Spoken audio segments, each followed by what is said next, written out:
अच्छा, चलो मैं सबको डाउनलोड में रख देता हूँ।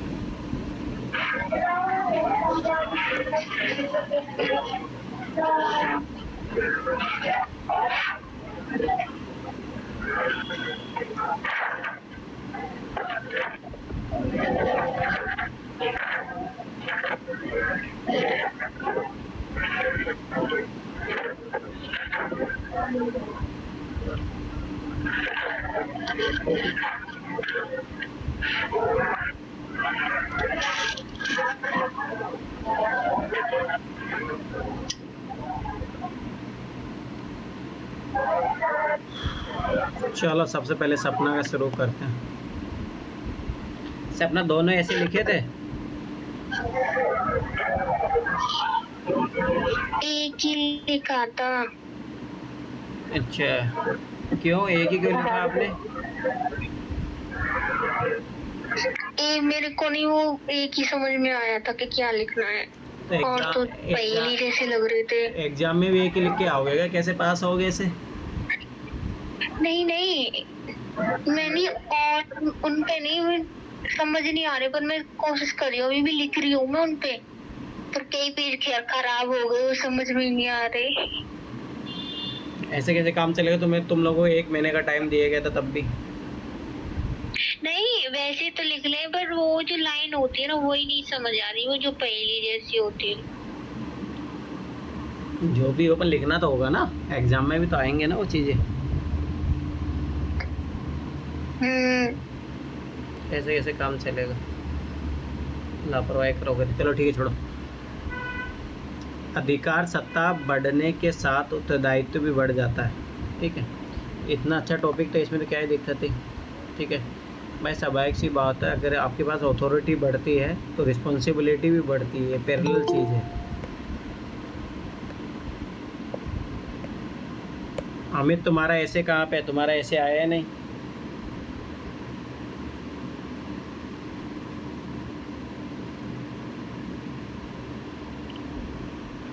चलो ठीक है, सुनो ध्यान से। तो ये बहुत अच्छा टॉपिक है और इसको अच्छे तरीके से लिया जा सकता था। ठीक है, अब देखते हैं इन्होंने कैसे शुरू किया है, क्या है।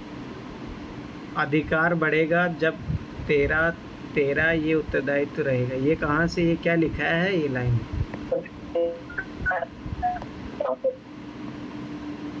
अधिकार बढ़ेगा जब ये हाँ, ये तो इनके घर से लिखा था। और मेरे समझ में नहीं आ रहा, तुम लोगों को 1 महीने का टाइम दिया गया तो फिर भी गूगल से इनसे यूज कर रहे हो। एक मतलब मैंने क्या बोला था तुम लोगों को कि एटलीस्ट 10 कॉपी पढ़ना चाहिए ना, एटलीस्ट एक वीक में 10 कॉपी टॉपर्स की पढ़ो। तो मेरे को और कॉपी मिली नहीं है, मेरे को साक्षी गर्ग की और जो वो थे रवि सिहागा इनकी मिली, और एक उनकी और दिव्या तनवर की, बस और किसी की मिली नहीं। वो जीएस की मिल रही है। मैंने क्या बोला था? दृष्टि वेबसाइट पे जाओ आप, वहाँ पे खूब मिल जाएगी। विजन की वेबसाइट पे जाओ, वहाँ मिल जाएगी। जब सर्च करोगे तब मिलेगी ना। अब देखो, मैं फिर बता रहा हूँ, ऐसे लापरवाही करोगे तो कैसे नंबर बढ़ेगा फिर? जब मैंने बोला ये काम करना तो करना ही है। अधिकार बढ़ेगा, फिर ही नेट का यूज कर रहे हो तो ये गलत है ना भाई। पढ़ो पर लिखो तो अपने मन से ना, ऐसे क्या मतलब हो जाएगा फिर? और जब भी 1 महीने में 2 ऐसे लिखवा रहा हूँ, उसमें तुम लापरवाही कर रहे हो तुम लोग, तो ये सही चीज़ नहीं है ना। और जो भी ज़बरदस्ती लिखवाना पड़ रहा है। अधिकार बढ़ेगा जब तेरा तेरा ये उत्तरदायित्व रहेगा, जब तू उसका उत्तर देगा। अधिकार बढ़ाने से कोई ताकत, ये क्या है, ताकतवर नहीं बन जाता। जब समय उत्तर मांगता है, अधिकार भी क्षीण हो जाता है। नहीं, अधिकार बढ़ाने का मतलब नहीं तो ये आर्टिफिशियल लग रहा है, कोई मतलब नहीं है। सीधी सी बात है, तुम्हें ये चीज़ें याद भी नहीं होगी तो ऐसे क्यों लिखने का प्रयास करते हो? तुम याद कर सकते हो इसको, तो मतलब ही नहीं। तो फिर उक्त वक्तव्य का अर्थ है कि हर मनुष्य सत्ता, ये क्या है? अधिकार क्या होता है? शक्ति प्राप्त करना चाहता है, ताकि, तो यही गलत लिख रहे हो। वो अपने अनुसार अपने हित और इतना काटा फीसी, ये सपना ही गलती सुधारो, ऐसे काम नहीं चलेगा। पर इतनी बार मैं टोक चुका हूँ इन चीज़ों के लिए, ताकि वह अपने अनुसार अपने हित तथा दूसरों के हित के लिए स्वतंत्र कार्य कर सके। परंतु अधिकार बढ़ाना केवल उनका प्रयोग मनमाने ढंग से नहीं करना चाहिए, बल्कि उसे समय, काल, परिस्थिति आदि को ध्यान में रखकर करना चाहिए। क्योंकि जब अधिकार बढ़ते हैं तो शक्ति बढ़ती है, और इस शक्ति से जब कार्य किया जाता है अब ये मुझे लग रहा है कुछ अलग ही पेज आ गया, ये तो कोई लिंकेज ही नहीं है इसमें। अरे दूसरे फोन से खींचा था ना, ये उससे आ गया है। तो ये उसके आगे ही है ना पक्का? हाँ, ये उसके ही आ गया है। नकारात्मक सकारात्मक तो उस कार्य से निकलने वाले परिणाम जवाब देना भी अधिकार का उत्तरदायित्व। अधिकार केवल कर्म करने के लिए नहीं, अभी तो पूर्ण जवाबदेता पाती से युक्त कर्म करने, क्योंकि अधिकार का कर्म अपनी इस वक्त में हम समझेंगे शक्ति अधिकार नियंत्रण का, जिसमें मेरे समझ में आ रहा तुम्हारा सोशोलॉजी ऑप्शन अलग है। सोशोलॉजी में तो अच्छा से एक अथॉरिटी और एक सत्ता के बारे में एक अच्छा टॉपिक दिया हुआ है उधर, इसका मतलब हाँ, वो तो मैंने पढ़ा था। तो फिर तो वहाँ से क्यों नहीं लिखे? कितना अच्छा टॉपिक तो दिया है उसमें, कितनी अच्छी बातें तो दी है। वो मेरे को मोड करना नहीं आता। तो कब सीखोगी? रोटी बनाना सीखो, देख लो जिंदगी भर ऐसे नहीं मोल्ड करना सीखोगे तो रोटियाँ बेलते रहे ना। ये चीज़ मैं सही बता रहा हूँ। इस वक्त में हम समझ गए कि शक्ति अधिकार का नियंत्रण, जिसमें भारतेंदु हरिश्चंद्र की प्रसिद्ध कहानी, ये भी टिपा हुआ है, टिपा हुआ पक्का है। अरे नहीं, ये तो मेरे को याद है। नहीं, ये सच्ची में याद था। ये तो हमारी कहानी इसमें तो करते बात याद है ये कहानी कहानी। अंधेरी नगरी चपड़ राजा की कहानी में एक मूर्ख राजा अपनी शक्तियों के ऐसे मूर्खतापूर्ण और अनियंत्रित प्रयोग करता है जिससे वह निर्दोष लोगों, ये काटा पीछी क्यों करती हो तुम? वो मैं इसीलिए करती हूँ क्योंकि मैं नहीं सही तो लिखती हूँ, जब आप पढ़ते हो ना तो उनको समझ नहीं आता। फिर मैं ये लिखती हूँ, जब भैया ऐसा कोई नहीं समझ आ रहा तो किसी और को कैसे मैं इसको सही से। ये काटा पीसी मत करो। देखो कितनी काटा पीसी है तुम्हारी, हर जगह हर पैराग्राफ में काटा पीसी है। ये एग्जामिनर का दिमाग खराब करेगा, ये चीज़ याद रखना। आगे हम अधिकार और उत्तरदायित्व कहानी सुनेंगे क्या, जैसे हम इतिहास के कुछ तानाशाहों के बारे में, सम्राट अशोक की शक्तिता युद्ध के बारे में। गद्दी बैठने के बाद अशोक का कलिंग सबसे ज़्यादा विनाशकारी माना जाता है, जिसमें न जाने कितनी मौतें और घर उजड़, जिसमें सबसे ज़्यादा माल बलिदान की हानि। तुम मैं बता रहा हूँ चीज़ों समझ, मतलब जैसे नर्मदा के ऐसे पढ़ना। तुम लोग एक दूसरे के ऐसे पढ़ते हो नहीं पढ़ते हो? नहीं, नम्रता का तो पढ़ती हूँ। और का ना पढ़ते? सैनिक जो अपने राजा के लिए अपने कर्तव्य पूर्ण कर रहे थे, क्या उस राजा को उत्तरदायित्व नहीं उनकी रक्षा करना, अपनी प्रजा की रक्षा करना सामर्थ्य एक युद्ध किसी मजबूरी में आकर नहीं, अपितु अपनी शक्ति का विस्तार के लिए किया जाता है। कुछ भी लिख रही हो, इसे सिद्ध होता है कि अधिकार बढ़ाने से उत्तराधिक बढ़ता। आगे एक और घटना के बारे में हम जानेंगे। अमेरिका ने विश्व जगत का नेता ने इराक पर एक तरफा आक्रमण किया था। इसके परिणाम स्वरूप आदि शून्यता की स्थिति में वर्तमान आतंकी संगठन आईएसआई के जन्म दिए। इसी तरह न जाने कितने आक्रमण ने शून्यता की स्थिति नकारात्मक का जन्म, जिसमें अलगाववाद, आतंकवाद आदि। आगे हम विज्ञान के क्षेत्र में अधिकार और दायित्व के बारे में देखेंगे, जिसमें एक वैज्ञानिक कर्तव्य और दायित्व की मानव समाज समस्त जीवों का ध्यान में रखकर कार्य करते अपने ज्ञान का सकारात्मक कार्य में योगदान दें। जिस प्रकार विश्व में आज आधुनिकता के प्रतिस्पर्धा ने विज्ञान को बढ़ावा दिया, जिसमें आधुनिक चिकित्सक, आधुनिक हथियार, परमाणु हथियार, मिसाइल, केमिकल आदि का निर्माण हो रहा है, जिससे संसाधनों का अनुबंध परमाणु हथियार खतरा से जीवन के लिए खतरा बना हो, पर इसका प्रयोग उत्तरदायित्व ढंग से किया जाना चाहिए। देखो आपके पास अगर ये मन से लिखा है तो नॉलेज है, पर बात है कि उसको थीम के अकॉर्डिंग मोल्ड करना सीखो। जिस प्रकार भारत द्वारा परमाणु हथियार के प्राप्त करने के बाद पहले प्रयोग न करने की नीति ने एक उत्तरदायित्वपूर्ण योगदान दिया। हालांकि अंतर्राष्ट्रीय में ये वर्ड देखा करो, पढ़ा करो एक बार, क्या गलतियाँ करो खुद से। एक बार है ना लिखने के बाद अपना खुद ऐसे खुद पढ़ा करो तो गलतियाँ पकड़ में आएगी। कुछ सकते बनाते तो करती नज़र आती है, जिसमें अमेरिका, अभी देखो ये अमेरिका पूरा नहीं लिखा, एटलीस्ट एक बार जरूर पढ़ने की आदत डालो, तभी यहाँ पे अपलोड किया करो। रूस, चीन, भारत जैसे देश भी ये भारत द्वारा G20 के अध्यक्ष उत्तरदायित्व बना कि वो अपने इस पद का कुशलतापूर्वक निर्वहन करे, जिससे भारत द्वारा सुनिश्चित किया गया कि वह ग्लोबल साउथ और समस्या समाधान में महत्वपूर्ण भूमिका निभाएगा। और भी मुद्दों को अलाइनमेंट चेंज उन मुद्दों को भी उठाएगा कैसे अफ्रीकन यूनियन G20 में शामिल करना चाहिए। भारत के अध्यक्ष G20 की टीम मसूदे को ढंग रखी है, जिसका अर्थ धरती ही परिवार है, जैसे पूरा विश्व एक परिवार है। बात समझ विश्व अपने परिवार की तरफ मानता है। यदि हम अधिकार सत्ता का संदर्भ सामाजिक जीवन से करें तो फिर पाते हैं किस प्रकार पुरुष द्वारा स्त्री का दमन किया गया, महिलाओं ने उनके अधिकार वंचित रखा गया, गरीब नीचे तबके के लोगों का विभिन्न वर्गों द्वारा दमन किया गया था, जो कि अधिकारों की नकारात्मक धारणा प्रस्तुत करता है। परंतु इसे कुछ सकारात्मक धारणा मत व्यक्ति आदि भी है। किस प्रकार सावित्रीबाई फुले ने, दयानंद सरस्वती ने आदि ने समाज सदुकारकों ने कुछ सकारात्मक भूमिका निभाकर उत्तरदायित्व पूर्ण किया था तथा समाज के भलाई के लिए। गांधी जी का एक वाक्य, जब कोई कार्य करते समय से एक व्यक्ति जिसके पास पहनने को कपड़ा नहीं, खाने को खाना नहीं, जटिल रहनी हालत में ये कार्य उसको बोला होगा या नहीं, सकारात्मक तो दायित्व के निभाने में महत्वपूर्ण भूमिका निभाई। अब यदि आर्थिक क्षेत्र में सत्ता के अधिकार की बात करें तो इतिहास क्या है? हमारा देशी उपनिवेश था जो अंग्रेजों द्वारा सामाजिक शोषण के साथ आर्थिक शोषण में शिकार हुआ। परंतु अरे कभी भी है ना हिस्ट्री को पहले लिया करो, अगर ऐसा देखो थोड़ा सिस्टमेटिक तरीके से आगे बढ़ना सीखो। इतिहास में हमारा देश एक उपनिवेश था जो अंग्रेज द्वारा सामाजिक शोषण के साथ आर्थिक शोषण का शिकार, परंतु वर्तमान में कुछ नकारात्मक, अभी नकारात्मक गलत लिख रहे हो तुम। बिंदु भ्रष्टाचार, काला धन, मनी लॉन्ड्रिंग, विदेशों में धन जमा, घोटालों, कंपनी द्वारा खुद की दिवालिया घोषित कर देना आदि, जिससे देश की आर्थिक समृद्धि बाधित हो रही है। क्या ये हम सबका समाज के सभी वर्ग भागीदार है? उनको तो दायित्व है कि वहीं इस नकारात्मक का त्याग करे और ईमानदारी से देश का विकास में भागीदार है, जिसके लिए जवाबदेहिता पारदर्शिता करते उपरांत महिलाओं की सहभागिता, सहकारी समिति, रोजगार अवसर को बढ़ावा आदि से देशी विकास को गति प्रदान करते तथा अगर देखें तो मूल रूप से व्यवसाय उपक्रम एक आर्थिक इकाई तथा इसका सबसे पहला उत्तरदायित्व उपभोक्ता। मतलब तुम्हारा कोई सिस्टम नहीं है, मतलब बिना सिस्टम कैसे, मतलब सिस्टमेटिक मेहनत से नहीं, कहीं भी जा रही हो फिर सुलभ कराना जिस समाज की आवश्यकता है। वहीं पर्यावरण के क्षेत्र में अधिकार सत्ता उत्तरदायित्व की बात करें, असमर्थ विश्व तथा शक्तिशाली बनने में प्रतिस्पर्धा में है, जिसका न केवल मानव समाज बल्कि पर्यावरण पर नकारात्मक प्रभाव पड़ रहा है। आधुनिक हत्या, परमाणु बम, बंदूक, गोला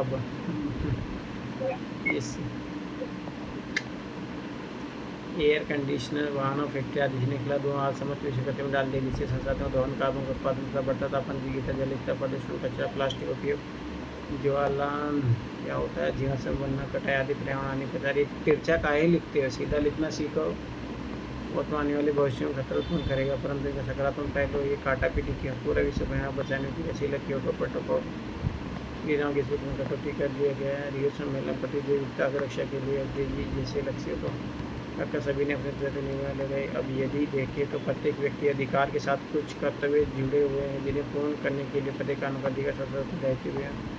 मौलिक अधिकार कई तरह के होते हैं, समानता का अधिकार, स्वतंत्रता का अधिकार, मतलब जो भी आता है लिख दो।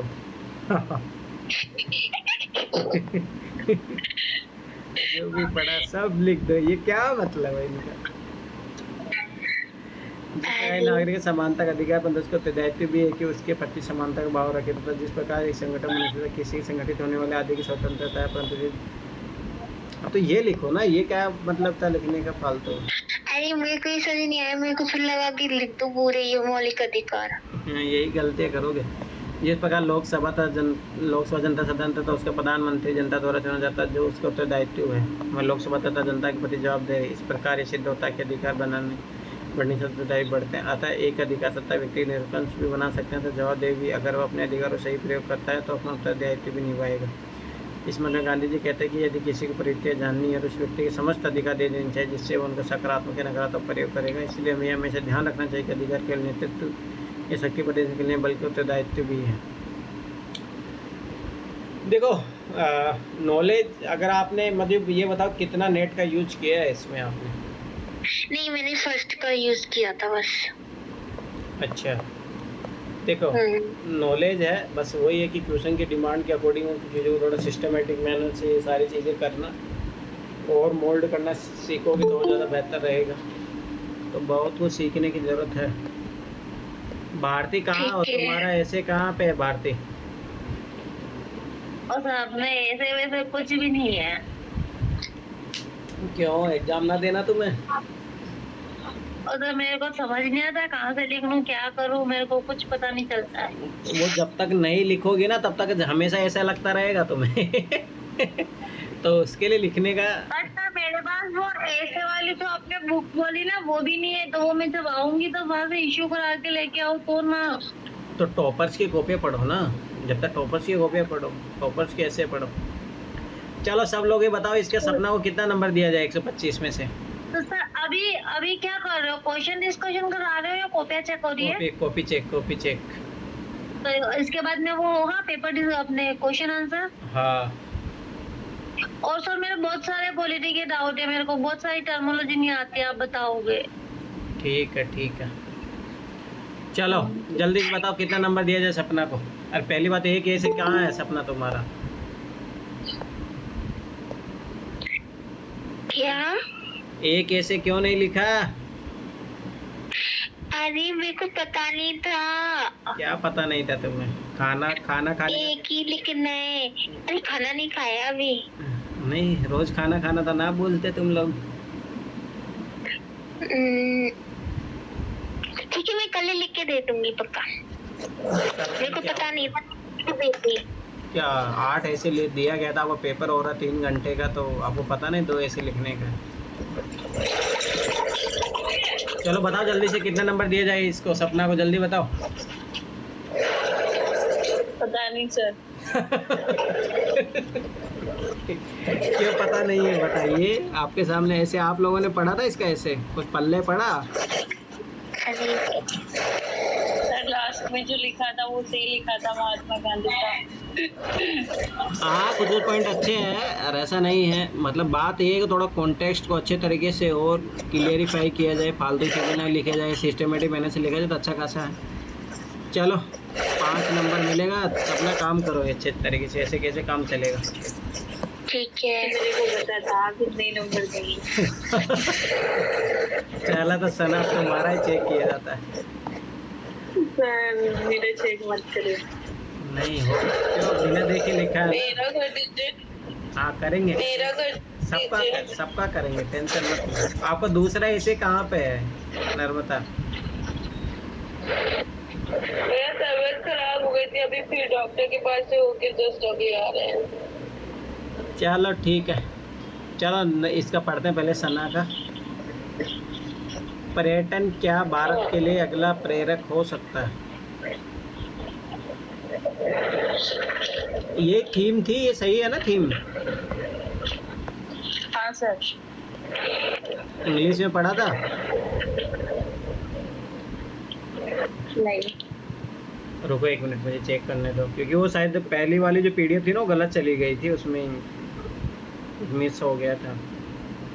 मुझे ऐसा लग रहा है शायद वो पहली वाली पीडीएफ मैंने हाँ हाँ जी सर, मैंने नहीं वो भेजे थे सोशियोलॉजी के, वो 2 कहे उनको भी चेक कर लेना। ऐसा करो तुम कल मुझे एक बार कॉल कर लेना शाम को, ठीक है? तो मैं चेक कर दूंगा।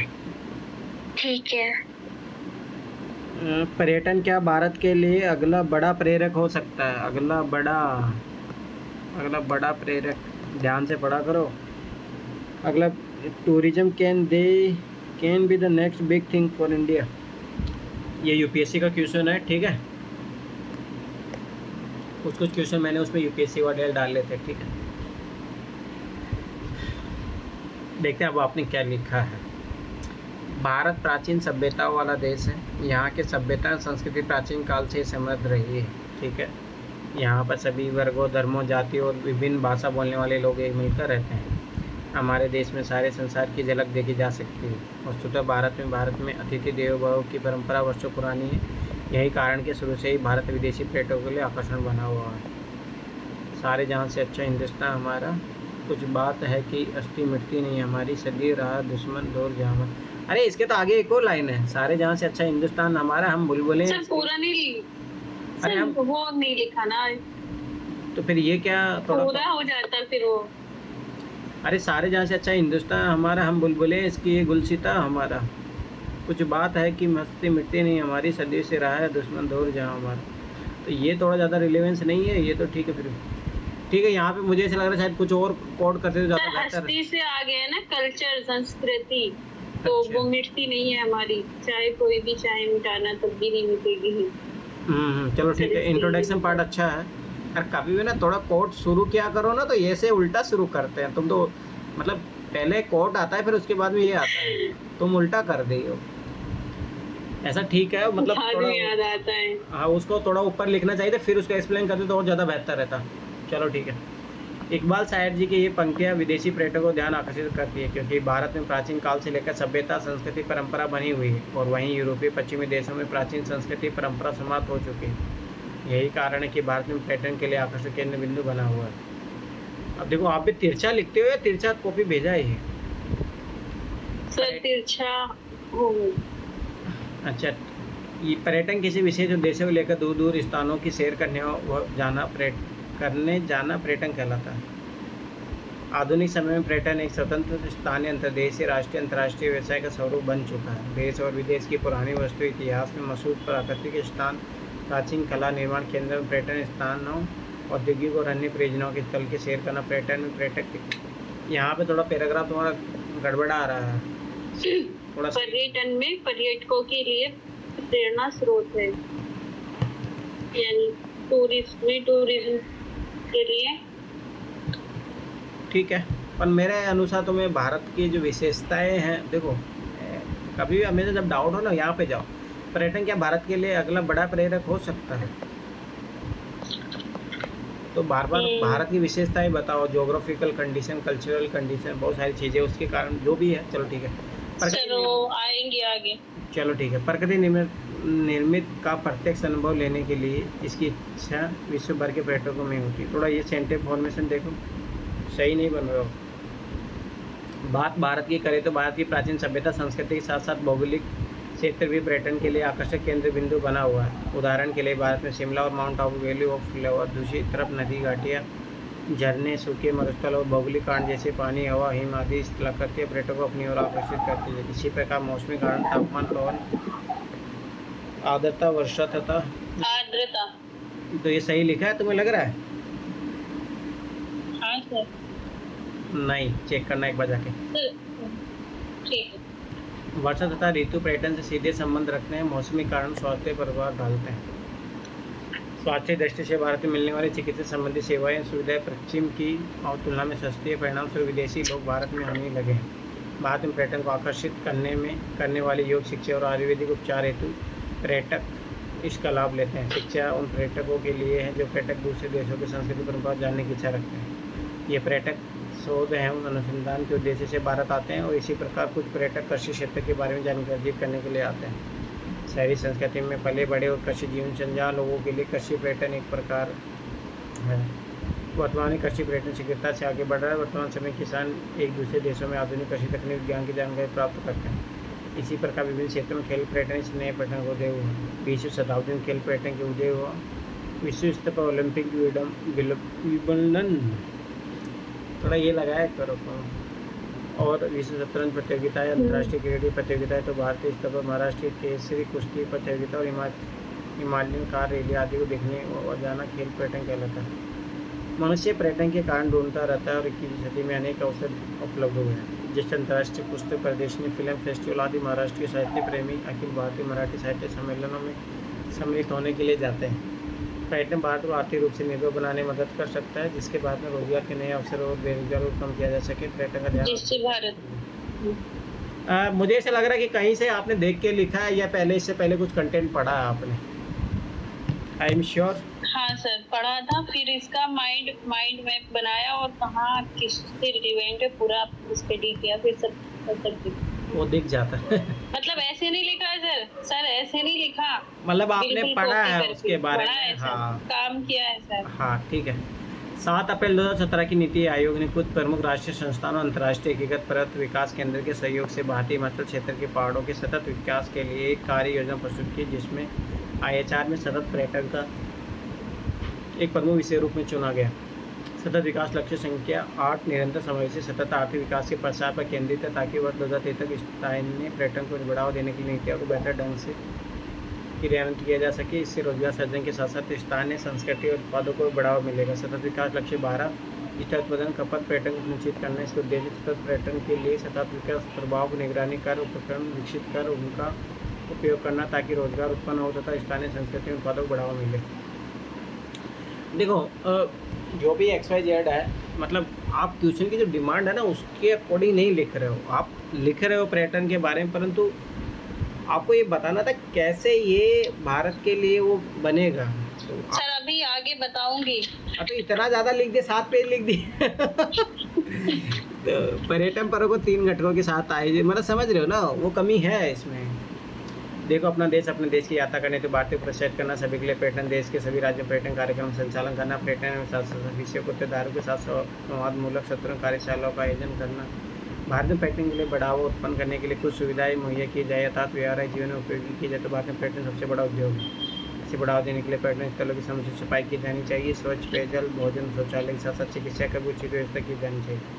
पर्यटकों को ठहरने के लिए सुस्ती दर पर विश्राम स्थल बनाने चाहिए। एक ही स्थान से दूसरे स्थान पर जाने के लिए बस, टैक्सी, कैब आदि की व्यवस्था होनी चाहिए। पर्यटन के साथ साथ कई उद्योग भी जुड़े हैं। पर्यटक घूमने के साथ साथ उन स्थलों की विशेष वस्तुओं को भी खरीदना चाहते हैं, अतः स्थानीय उत्पादों की बिक्री के लिए बाजार उपलब्ध कराया जाना चाहिए। इसी प्रकार नवाचार को अपनाकर पर्यटन को बढ़ावा दिया जा सकता है और आधारभूत संरचनाओं जैसे सुरक्षा संबंध देने के साथ प्रेम भाव व्यवहार करना चाहिए और पर्यटन स्थलों की विशेषता को प्रचार कर पर्यटन उद्योग बढ़ावा जा सकता है। पर्यटन के अंतर्राष्ट्रीय पर्यटकों के आगमन के अनुकूल बढ़ाना चाहिए, करों में कमी करनी चाहिए ताकि ज़्यादा से ज़्यादा पर्यटक आ सके। जहाँ पर्यटन को बढ़ावा देने के लिए पर्यटकों के अनुकूल माहौल बनाने का प्रयास कर रही है, वहीं देश की जनता का कर्तव्य भी बनता है कि वह पर्यटकों को सौहार्द भाईचारा वाली भावना के साथ साथ व्यवहारिक माहौल उत्पन्न करे जिससे पर्यटक को संतुष्टि मिले और पर्यटन को बढ़ावा मिले। No, I am not satisfied your ऐसे, क्योंकि देखो बात ये है कि आपने सब कुछ लिखा, मतलब एग्रीकल्चर पैटर्न लिखा, मेडिकल पैटर्न लिखा, ये सारी चीज़ें बहुत अच्छा है, परंतु मैं फिर भी वही बता रहा हूँ कि क्या क्वेश्चन की वो डिमांड है। आपसे ये जानना चाह रहा है कि पर्यटन क्या भारत के लिए अगला बड़ा प्रेरक हो सकता है, मोटिवेशन हो सकता है। आपको लिखना था इस लयबद्धता में। पहले तो आप बताते कि क्यों भारत ही क्यों, और क्यों भारत के लिए पर्यटन क्षेत्र महत्वपूर्ण हो सकता है। क्योंकि भारत में जो जोग्राफिकल है, विभिन्न जो रिलीजियस डाइवर्सिटी है, ठीक है, जो भारत का जो स्वरूप है, जैसे मान लो कि एक कोस्टल एरिया है, एक तरफ रेगिस्तान है, एक तरफ हिमालय स्टेट है, एक तरफ पूर्वी स्टेट है, तो ये डाइवर्सिटी ऑफ द कल्चर है, डाइवर्सिटी ऑफ जियोग्राफी है, ठीक है, जो जियोग्राफी ट्रेन है, इसके कारण पर्यटन की बहुत सारी संभावनाएं बनती हैं, ठीक। उसके साथ ही मोटिवेशन का काम इसलिए हो सकता है, देखो वो जो पॉइंट आपके जो ऐसे में जो दिखने चाहिए वो नहीं दिखे, क्योंकि भारत में अभी देखो क्या है, अपन डायरेक्ट क्या हुआ है कि अपन एग्रीकल्चर से डायरेक्ट सर्विस सेक्टर में चले गए। तो इन दोनों के बीच में जो मैन्युफैक्चरिंग जोन है, उसके लिए भी जो पर्यटन काम करेगा, कैसे काम करेगा पर्यटन, जैसे सोचोगे अगर पर्यटन को, अगर लोकल पर्यटन को बढ़ावा देंगे अपन, तो वहाँ पे जो प्रोडक्ट्स प्रोड्यूस हो रहे हैं उसका यूटिलाइजेशन बढ़ेगा। तो उससे क्या होगा कि एक तो जॉब कनेक्ट हो गया, आपको कहीं पे भी वो नहीं दिखा, जॉब क्रिएट होंगे, जॉब क्रिएट होंगे तो जीडीपी में कंट्रीब्यूट करेंगे, जीडीपी में कंट्रीब्यूट करेंगे तो सब ऐसी बात है, देश की आर्थिक सशक्तिकरण होगा। तो मतलब कहने का मतलब है कि आपका जो मेन ऐसी जो डिमांड है, जिस एंगल से लिखा जाए, बहुत अच्छा टॉपिक है, बहुत अच्छे एंगल से लिखा जा सकता है। I hope you understand what I से। मतलब आप, मैं फिर बता रहा हूँ, ये जो टॉपिक है उसके आपने रिलेवेंस में नहीं लिखा है, आप बिल्कुल साइड में चले गए हो। दूसरी बात, लयबद्धता आपके ऐसे में नहीं है। आप मतलब क्या हुआ ना, जब आपने वहाँ से पॉइंट कलेक्ट किए, जब आपने पढ़े इस टॉपिक के बारे में, एक ही याद रखना, आर्टिफिशियली मत किया करो। जब पढ़ लिया करो ना, उसको समझा करो और समझ के फिर लिखा करो। ऐसा मत सोचो कि वहाँ जो पढ़ा वही सारा छापना है, ये गलत तरीका है। ये चीज़ याद रखना। आपने इस ऐसे में वही प्रयास किया है जो आपने वहाँ पढ़ लिया और उसको छापने का प्रयास कर रहे हो आप यहाँ पे। नहीं सर, मतलब ये कि जो पढ़ा है फिर उसको वो किया है कि हाँ चलो ये यहाँ से हो जाएगा, ऐसे लिख सकते। मतलब देखो, मैं फिर बार बता रहा हूँ कि कॉन्टेक्स्ट हमेशा बहुत इंपॉर्टेंट होता है, नहीं तो नंबर बिल्कुल आउट ऑफ हो जाता है। पहले है ना, इसमें सुझाव ही दे रही थी ज्यादातर आपको। देखो मैं बताना था कि क्यों मोटिवेशन कारक हो सकता है। देखो सब बात है, मैंने जो पॉइंट बोला है, जैसे पहली बात देखो ज्योग्राफी अपना, देखो अपने एक तो रोजगार चाहिए, रोजगार इससे होगा, ठीक है, मोटिवेशन क्यों बनेगा। दूसरी बात ये सब ऐसी बात है कि जब अपन जो एग्रीकल्चर से मैन्युफैक्चर सेक्टर को बढ़ावा मिलेगा, क्यों, क्योंकि जो छोटे छोटे अपने जो MSME है उसको बढ़ावा मिलेगा इससे। क्योंकि देखो सब ऐसी बात है, जैसे राजस्थान में घूमने जाओगे तो राजस्थान की छोटी छोटी मिट्टियों से जो बनते हैं बर्तन, वो ऐसी कलाकृतियाँ बिकेगी, चीजें वो लेने। तो मतलब समझ रहे हो ना कि उस एंगल से लिखा जाना चाहिए था। आपने जस्ट एक लिखा है, अगर ये टॉपिक नहीं होता फिर आप ऐसे। ठीक है सर, मैं इस पे ही दोबारा लिखूंगी सर। ठीक है, तो ये 10 नंबर से ज़्यादा नहीं दूंगा मैं, ठीक है, चलो। और दूसरा टॉपिक कौन से टॉपिक पे लिखा आपने? सर दूसरा लिखा है, लेकिन सर ये मैं कंफर्म नहीं हूँ, आप चेक मत करो इसको। क्या सर लेकिन अपना सर आप बस मुझे ये समझा दें कि सर। अरे इंग्लिश में मत लिखा करो सर, आप मुझे इसकी थीम में कुछ समझाएंगे पहले। ये कल है ना, नगीना ने भी यही इसी पे लिखने का प्रयास किया था। अपना चेहरा अपना चेहरा देखा रोशनी, सर आपने? वो अभी मैं देखूंगा। अपना चेहरा रोशनी की तरफ रखिए और आपको कोई छाया दिखाई नहीं देगी। मतलब देखो इसका आप विभिन्न तरीके से ले सकते हो, जैसे मैं कुछ एग्जांपल देता हूँ आपको, ठीक है? सर हाँ मैंने तो पॉजिटिव और निगेटिव का लिया है सर। हाँ, नहीं ठीक है, वैसे सेंस में लिखा जाना चाहिए था। मतलब समझो, देखो जैसे मान लो कि अगर आप आशावादी हो हमेशा, ठीक है? तो आशावादी हमेशा क्या होता है कि आप एक कदम आगे बढ़ रहे हो और पॉजिटिव होप से बढ़ रहे हो। तो स्वाभाविक सी बात है, जो निराशा रूपी बादल होते हैं वो आप उसके पास मतलब वो नहीं दिखाई देंगे आपको, स्वाभाविक सी बात है, ठीक है? तो आपको क्या करना था कि इसमें दोनों कॉन्टेक्स्ट को लेना था, बस साथ में कुछ कुछ चीज़ें ऐसी भी बतानी थी कि अभी क्या होता है कि ज़िंदगी में कभी ऐसे कठोर अनुभव भी लेने होते हैं ज़िंदगी में जो आगे उजाले के लिए काम करते हैं। समझ में आया? तो एक कॉन्टेक्स्ट आपको वो लेना था इसमें, ठीक है? वो भी बहुत ज़रूरी हो जाता है, क्योंकि है ना एक चीज़, जैसे मैं आज है ना वो जो ये था ना ओस्लो की सफ़र, वो वाली बुक में पढ़ रहा था। तो उसमें एक IPS ऑफिसर था, वो बहुत हार्ड ट्रेनिंग लेता है और मतलब वो जब वो वीरप्पन को मारने का प्लान करता है ना, तो वो खुद वीरप्पन किस तरीके से काम करता है उन लोगों ने भी ऐसा ही काम किया। मतलब समझ रहे हो ना? तो कभी कभी लाइफ में है ना बुरे एक्सपीरियंस भी लेने पड़ते हैं ताकि आप अच्छे एक्सपीरियंस की तरफ बढ़ सको। तो वैसे एग्जाम्पल आपको देने चाहिए थे, तो मतलब हर तरीके से मोल्ड करना था। तो पढ़ो इसको मैं। नहीं सर। हाँ पढ़ दीजिए सर, आया है तो पढ़ ही दीजिए। चलो ठीक है, पढ़ते हैं। अपना चेहरा रोशनी की तरफ रखिए से तात्पर्य कि मनुष्य के अंदर एक सकारात्मक आशा तथा जो कार्य करने तथा किसी भी लक्ष्य के प्राप्त करने के लिए प्रोत्साहित करेगी। सकारात्मक आशाओं के कारण आपको कोई छाया दिखाई नहीं देगी। छाया दिखाई नहीं देगी से तात्पर्य कि यदि आपको नकारात्मक विचार नहीं आएंगे, तो यहाँ पे ना ये कंप्लीट नहीं आएगा, ऐसे आएगा नहीं आएंगे। यदि आप एक या दो प्रयास में असफल हो भी जाते हो तो मनुष्य को चेहरा रोशनी की तरफ है, तो मनुष्य सकारात्मक विचारों के साथ आगे बढ़ने का प्रयास करेगा, जिस कारण सकारात्मक परिणाम देखने को मिल सकते हैं। उदाहरण स्वरूप, यदि चंद्रमा 2 के समय इसरो के वैज्ञानिक अपना चेहरा रोशनी की तरफ नहीं रखते तो चंद्रयान 3 सफलतापूर्वक नहीं होता, जिसका खामियाजा पूरे देश को भुगतना पड़ता और देश में भविष्य युवा पर क्या असर पड़ता है यह अंदाज़ा हम लगा सकते हैं। बहुत अच्छा एग्जाम्पल दिया है। सकारात्मक विचार तथा सकारात्मकता में भी असीमित शक्ति है। वे सकारात्मक विचार असंभव को संभव करने की ताकत रखते हैं। ऐसी ही कहानी की बात करते हैं।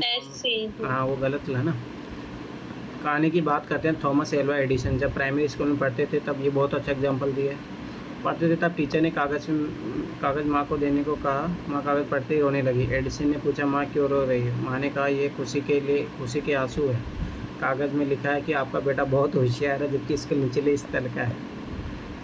ठीक है, ये बहुत अच्छा एग्जाम्पल है। एडिसन ने अपनी माँ से पढ़ना शुरू कर दिया। कुछ साल बीत जाने के बाद उनको टीचर का दिया हुआ पत्र मिल गया। उसमें लिखा था कि आपके बेटे का दिमाग कमज़ोर है, इसलिए आप उसे स्कूल मत भेजिएगा। एक माँ के सकारात्मक विचार था। माँ के विचारों का चेहरा रोशनी की तरफ था, जिस कारण एडिसन महान वैज्ञानिक बने। जिस कारण एडिसन के जीवन से नकारात्मक छाया उत्पन्न नहीं हुई। सकारात्मक उम्मीद ही जीने का आवश्यकता उत्पन्न करती है। इसी तरह की अनेक, थोड़ा ना यहाँ थोड़ा और मोल्ड करना चाहिए था। मुझे नहीं लगता कि शायद उसको ऐसा पढ़ा है क्या आपने कहीं भी? उसको लेटर मिल जाता है बाद में। मैंने तो नहीं पढ़ा ऐसा कुछ। हाँ सर, मिलता है। उनकी मम्मी एक्सपायर हो जाती है, उसके बाद मिलता है। अच्छा। जब वो दूसरे घर में शिफ्ट होते हैं। थोड़ा यहाँ पे ना शब्दों के साथ खेलो। जैसे उसने बल्ब का आविष्कार किया था ना, तो वो मतलब उसको ऐसे पंक्तियों में पिरो आप कि वो खुद मतलब उसके टीचर उसके भविष्य को अंधकार की तरह देखते थे, पर उसने मतलब बल्ब का आविष्कार करके कितने लोगों के जीवन में रोशनी उन्होंने। हाँ, तो थोड़ा ऐसे बोलते ना कि सर फिर वो हो जाता ना, ज्यादा हो जाता तो उग जाते हैं फिर एग्जामिनर। सर आपको भी लंबी कहानी पढ़नी पड़ती है। अरे नहीं, वो आखिरी में अलंकार के रूप में रिपोर्ट करके बता दी। कोई बात नहीं, चलो ठीक है। अनेक प्रकार की घटनाएं जो मनुष्य को आगे की ओर बढ़ने में मदद करती है। अपना चेहरा रोशनी की तरफ रखिए, मुश्किलों से कभी हार ना मानो। गांधी जी, इंसान जो सोचता है वही बन जाता है, इसलिए सकारात्मक विचार लाने चाहिए। मन को शुद्ध रखना चाहिए। बुरे मत देखो, बुरा मत सुनो, बुरा मत कहो। गांधी जी के जीवन कई मुश्किलें हैं, लेकिन गांधी जी के विचारों का चेहरा रोशनी की तरफ था, जिसके कारण वे आगे बढ़ते रहे और सफल हुए। चाहे वह अफ्रीका की घटना हो या भारत में आंदोलन, जिसके कारण कई बार जेल भी गए, लेकिन फिर भी गांधी के विचारों में सकारात्मक कायम रही। व्यक्ति अपने विचारों के सिवा कुछ नहीं, और जो सोचता वही बन जाता है। बहुत अच्छा। अपना चेहरा रोशनी की तरफ रखने से सामाजिक, आर्थिक, वैश्विक, वैज्ञानिक, राजनीतिक, पर्यावरण संबंधित तथा नैतिक रूप से लाभदायक होगा। अपना चेहरा रोशनी की तरफ से विचार बीज है, जो चरित्र उसका चेहरा है। मनुष्य के समाज में तथा सामाजिक विकास हेतु चरित्र या व्यक्तित्व का अत्यंत प्रभाव पड़ता है। यदि चरित्र सकारात्मक सोच पर आधारित तो उसका सामाजिक प्रभाव भी अधिक पड़ेगा, जैसे महात्मा गांधी अपने विचारों से विश्व प्रसिद्ध है।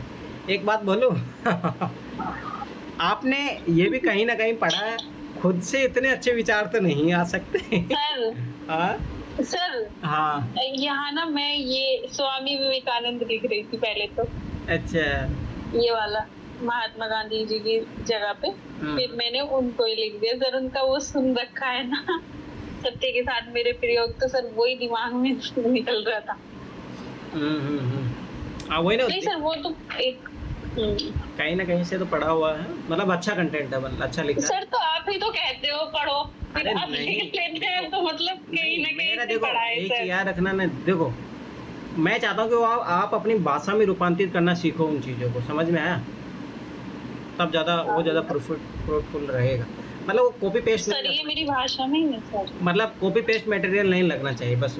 अभी है ना, तुम अच्छे से उनको नहीं कर पा रहे, तुम्हारी भाषा जो है ना गड़बड़ा जा रही है, मतलब देख रहे हो लयबद्धता नहीं दिख रही है। देखो अभी मैं बताऊंगा तुम्हें, ठीक है? अब जैसे मान लो जी सर। यहाँ से देखना, जैसे महात्मा गांधी अपने विचारों से विश्व प्रसिद्ध है, सकारात्मक। अब देखो ये अलग कॉन्टेक्स्ट बन रहा, तो पैराग्राफ बीच में पैराग्राफ वो जगह छोड़ो ना सर हाँ लेकिन मैंने बहुत सारा लिख दिया ना गांधी जी के बारे में, तो इसलिए मैंने अलग से लिखा है आपकी। नहीं, थोड़ा मतलब समझो, चलो ठीक, कोई नहीं। सकारात्मकता जीवन पर भी प्रभाव पड़ता है। एक आदर्शपूर्ण जीवन के लिए सकारात्मक सोच का यह महत्वपूर्ण स्थान है। व्यक्ति को सकारात्मक विचारों में लिप्त रहता है तो नकारात्मक विचारों को छाया दिखाई नहीं देगी। नकारात्मक सोच के कारण व्यक्ति दुखी हो जाता है और वह जीवन कुछ कार्य करने में खुद को नकारात्मक विचारों की छाया के कारण, अब देखो यहाँ सेंटेंस फॉर्मेशन गड़बड़ा आ रहा है। हाँ सर ये डबल हो गया। हाँ, खुद को कार्य करने में असमर्थ समझता है। नकारात्मकता के कारण मनुष्य के जीवन में तथा समाज, परिवार, देश में नकारात्मक गलत प्रभाव उत्पन्न होता है, जिसके कारण अगली पीढ़ी पर भी नकारात्मक प्रभाव पड़ता है। सकारात्मक विचारों से अंतर्राष्ट्रीय संबंध तथा देश विदेशों में अच्छी छवि प्रदर्शित करता है। सकारात्मक विचार से विदेशों के साथ साथ भारत के अच्छे संबंध होंगे और व्यवहार भी सकारात्मक होगा, जिस कारण भारतीय सकारात्मक विचारों से अंतर्राष्ट्रीय संबंध अच्छे होंगे। सकारात्मक विचारों से भारत के थोड़ा ना आपने पॉजिटिव और कुछ और अदर कॉन्टेक्स्ट में लेना चाहिए, सिर्फ बार बार सकारात्मक विचार ही नहीं। ये तो वही हो गया कि आप सकारात्मक विचार ही मान रहे हो, थोड़ा और कॉन्टेक्स्ट भी चेंज करना चाहिए था आपको। सर जैसे देखो एक ही याद रखो, देखिए आप इसको ना जैसे स्टोरी फॉरवर्ड में सिखा सकते थे। जैसे याद करो क्या नाम है, एकलव्य। जो एकलव्य था तो उसको मतलब वो नीच मतलब लोअर कास्ट का होने के कारण उसको वो नहीं दिया जाता है मतलब शिक्षा उनका गुरु द्वारा, परंतु वो क्या करता है कि वो हार नहीं मानता है।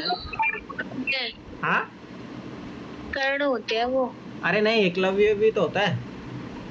वो तो अंगूठा काट दिया। हाँ वही मैं एकलव्य की कहानी बता रहा हूँ।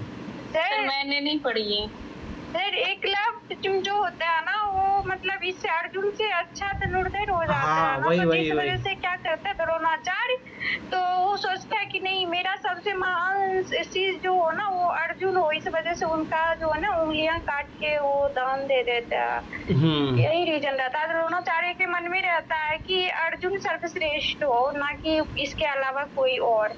ठीक है हाँ, तो ऐसे एग्जाम्पल आपको डालने चाहिए। जैसे अब्दुल कलाम का आपको डालना चाहिए था। सोचो कहाँ से उन्होंने जीवन में शुरुआत। सर डाला है सर। हाँ वो देखा मैंने, चलो देखते हैं किस तरीके से डाला, पर ये सकारात्मक विचार बार बार सकारात्मक विचार नहीं, ठीक है, ये नहीं लिखना चाहिए ना, डायरेक्ट कॉन्टेक्स्ट में जाओ आप। सकारात्मक विचारों से भारत के पड़ोसी सर फिर थीम से भटक जाती ना, मैं मुझे याद ही नहीं रहता। चलो कोई नहीं। भारत में ऐसे अनेक महान विचार पैदा हुए जिनकी सोच सकारात्मक थी और उन्होंने भारत में अपने व्यवहारात्मक विचारों से क्रांति लाए थे। एपीजे अब्दुल कलाम के सकारात्मक विचार, तब तक लड़ना मत छोड़ो जब तक अपनी तय की हुई जगह पर ना पहुंच जाओ। यह अद्वितीय हो, तुम जिंदगी में एक लक्ष्य रखो, लगातार ज्ञान प्राप्त करो, कड़ी मेहनत करो और महान जीवन प्राप्त करने के लिए डर रहो। स्वामी विवेकानंद वाला भी लिख सकते थे। सर जब मैं ये लिख रही थी ना मेरा बिल्कुल मन नहीं हो रहा था, और सकारात्मक विचारों से सर कब मैंने 9 पेज भर दिए, मेरे को पता ही नहीं चला। सही है। एपीजे अब्दुल कलाम के सकारात्मक विचार तथा हार न मानने के कारण कलाम को मिसाइल मैन भी कहा जाता है। अगर एपीजे अब्दुल कलाम अपना चेहरा रोशनी तरफ नहीं रखते तो नकारात्मक विचारों की छाया में ही रह जाते और देश को वह शक्ति प्राप्त नहीं हो पाती जो वर्तमान में। सकारात्मक विचारों के कारण शिक्षा में परिवर्तन आया है, शिक्षा में वैज्ञानिक क्षेत्र को बढ़ावा मिला है। बहुत सी भारतीय युवा को एक नया मार्ग सकारात्मक विचार देखना नहीं, इतना बड़े बड़े पैराग्राफ, ये गलती है। पैराग्राफ को 2 पार्ट में तोड़ना सीखो। नई आशा का मार्ग, देश की विकासशील से विकसित होने का मार्ग मिला है। इसी प्रकार सकारात्मक विचारों के कारण पर्यावरण में परिवर्तन तथा अनुकूलन बना सकते हैं। अब देखो यहाँ सेंटेंस फॉर्मेट, देखो यहाँ समझो क्या, सकारात्मक विचारों के कारण पर्यावरण में परिवर्तन तथा अनुकूलन बना सकते हैं। थोड़ा देखो, पृथ्वी का ख्याल रखो वह तुम्हारा ख्याल रखेगी। अब देखो यहाँ कुछ अलग ही जा रहा है, थोड़ा सिस्टमेटिक लिखो। बनाएगी छोटी छोटी चीज बर्बाद मत करो, क्योंकि सर कैसे सकारात्मक विचारों के कारण पर्यावरण में परिवर्तन तथा अब आगे परिवर्तन भी ला सकते हो। नहीं ठीक है, अब आगे पढ़ो, आगे अलग कॉन्टेक्स्ट चेंज हो रहा है, पढ़ो आगे। हाँ तो सर पृथ्वी का ख्याल रखो, पर्यावरण में ही तो आएगी पृथ्वी। अरे यही तो होता है ना, शब्द लयबद्धता किसको बोलते हैं? आपके यहाँ लयबद्धता ब्रेक हो रही है आपकी। पृथ्वी का ख्याल रखो मैं तुम्हारा ख्याल रखिए, ये कहे तो पैराग्राफ चेंज करो। बनाएगी छोटी छोटी चीज बर्बाद मत करो, क्योंकि रेत के कणों पाड़ो अनंत परमाणुओं को, ये आपने देखो ना पूरा एक ही पैराग्राफ में लिख दिया, ये गलती है। अब देखो इसमें भी यही गलतियां कर रही हो तुम, ऐसा मत किया करो। सर अलग लिखते तो फिर आप ये कहते कि तुमने पैराग्राफ चेंज किया, सेम नहीं आ रहा है। मैं यहाँ से कहाँ बोलता हूँ, मैं बोलता हूँ कि जैसे जब भी पैराग्राफ चेंज करो तो उसमें कंटिन्यूटी होनी चाहिए, मतलब कनेक्शन वर्ड होने चाहिए, ताकि एक पैराग्राफ से दूसरे पैराग्राफ में जम करो। इसका मतलब मैं ये नहीं बोलता कि एक ही पैराग्राफ, एक पेज में एक ही पैराग्राफ लिखा हो रहा है, बहुत गलत तरीका है। पृथ्वी की व्यवस्था जिसका मनुष्य एक हिस्सा है, स्वयं संतुलन, स्वयं समायोजन, स्वयं सफाई की ओर होती है। हम अपने पर्यावरण को सुरक्षित रखने के लिए कुछ कदम उठाने चाहिए। कचरे को फैलने से रोकने, दूसरों को सकारात्मक विचारों के साथ इसे रोकने के लिए प्रोत्साहित करें।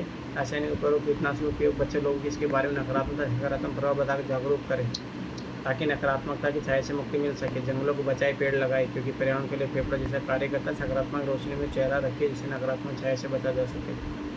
मतलब मैं तुम लोगों के ऐसे में जो देख पा रहा हूँ, कुछ अच्छी चीज़ें ये है कि आप धीरे धीरे इकोनॉमी में जा रहे हो, इन्वायरमेंट में भी जा रहे हो, पॉलिटी इसमें नहीं दिखा थोड़ा बहुत, मतलब आप डायरी मतलब अपनी विविधता ला रहे हो, ऐसे में ये अच्छी बात है। धीरे धीरे एक अच्छा कदम है, ठीक है।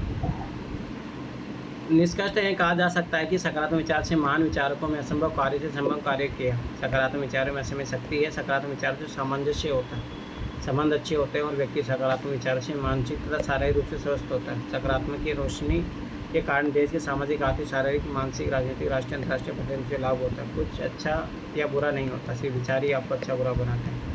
ये हिंदी में लिखा करो। चलो मतलब थोड़ा जो मैं स्टार्टिंग में बोल रहा था आपको कि आपने एक ही कॉन्टेक्स्ट में लिखा है, किसको मैंने क्या बोला था, अपना चेहरा रोशनी की तरफ रखिए और आपको कोई छाया दिखाई नहीं देगी, ठीक है। तो स्वाभाविक बात है, जब आप जीवन में ऊर्जावान रहोगे, मतलब बहुत सारे कॉन्टेक्स्ट से जोड़ा जा सकता है। दूसरी बात, कभी कभी मैंने बता रहा हूँ, इसका एक दूसरा पक्ष भी आपको लेना चाहिए था, ठीक है। तो स्टोरी फॉर्म में ज़्यादा सही है, कोई नहीं, ठीक है। वो मुझसे नहीं आती है। 20 नंबर, चलो ठीक है। सर ये तो मैं चेक भी नहीं करवा रही थी। नहीं वो ठीक है, उसमें एग्जांपल आपने दिया, डायरेक्ट पे दिया। चलो नर्मदा का पढ़ते हैं।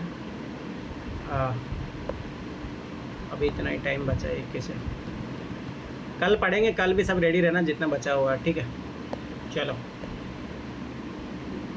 ये नर्मदा का ही है ना, ये किसका है, नगीना का? सर मेरा है, नम्रता जी के चेक कर दो, मेरा तो चेक किया हुआ है आपने पहले से, वही है, वही लिखा है। नहीं कल पढ़ लेंगे, कोई नहीं, अभी नर्मदा का देख लेते हैं, कल पढ़ लेंगे, शायद ये नर्मदा का है। हाँ चलो। अरे तो ये कौन बोला? अधिकार बढ़ने के साथ उत्तरदायित्व बढ़ जाता है। हाँ सपना, इसमें देखना तुम्हें सीखने को मिलेगा, ठीक है। 16 अगस्त का दिन था। कार्यस्थल पर व्यवस्थाओं का जायजा लेना। नवगठित जिले मऊगंज के कलेक्टर साहब का आह्वान। ये वाह वाह, वो आपने फोटो भी डाला था, मैं देखा था। देखो ये होती है, मतलब इस तरीके का माइंड सेट क्रिएट करो ताकि आप जो आपके जीवन में जो भी कुछ भी घट रहा है ना उसको लिख सको। अब देखो इन्होंने उसी दिन, मतलब अभी इनके कोई कलेक्टर आया था इनके ऑफिस में, तो इसने उसको शब्दों में पिरो दिया। ये कला होनी चाहिए। सबसे बड़ी बात है कि आप अपने ऐसे के साथ उसको जोड़ देना। तो ये इस कल मैं इसीलिए बता रहा हूँ ना, ऐसे आर्ट है, इस चीज़ें आर्ट सीखो। और नर्मदा उस लेवल पे पहुँच चुकी है तो ये कोई सा भी ऐसे लिख लेगी। तो ये बहुत अच्छा तरीका है कि आप प्रेजेंट कॉन्टेक्स्ट को जोड़ के लिख पाते हो। मऊगंज के कलेक्टर साहब का आगमन होना था। सामान्यतः व्यवस्था दुरुस्त ही होती है, लेकिन उस दिन कोई कमी न दिखी। इस बात का हर तरफ विशेष ध्यान रखा जा रहा था। हालांकि 15 अगस्त को ही कलेक्टर साहब ने पदभार ग्रहण किया था और अगले ही दिन वे अपने उत्तरदायित्व का निर्वहन करते दिखाई देते रहे। देखो आप देखो यहाँ पे देखो कैसे इन्होंने मतलब ऐसे जो थीम है उससे कोरिलेशन किया। उन्हें उनकी इसी तत्परता ने मेरे मन मस्तिष्क में हलचल पैदा कर दी और मेरे मन में अनगिनत सवालों का दौर पारा होने लगा। इसी क्रम में मुझे सबसे पहले वोल्टेयर का यह कथन याद आया कि अधिकार बढ़ने के साथ उत्तरदायित्व बढ़ जाता है। जैसा कि हमने ऊपर कलेक्टर साहब के केस में देखा कि जैसे उन्हें अधिकार मिला उनको उत्तरदायित्व जन जागरूक के लिए बढ़ गया। थोड़ा ये थोड़ा सुधारो, ये जनता के प्रति कुछ मतलब कुछ वर्ड अलग यूज करो, ये सही नहीं है। बढ़ गया और वो सभी विभाग हाँ ठीक है, चल कोई नहीं, ब्यौरा लेने निकल पड़े। आइए अब हम अपने मस्तिष्क की गए, ये थोड़ा मस्तिष्क वर्ड सही नहीं है, गहराइयों में प्रवेश करते हैं और ये समझने की कोशिश करते हैं कि अधिकार और उत्तरदायित्व का आपस में क्या संबंध है और अधिकार बढ़ने के साथ उत्तरदायित्व बढ़ जाता है। अधिकार मूल रूप से समाज द्वारा स्वीकृत और राज्य द्वारा क्रियान्वित एक मांग है जो किसी राज्य के अधिकारों को शासन व्यवस्था के सुचारू पूर्वक चलाने के लिए दिए जाते हैं। No no no no no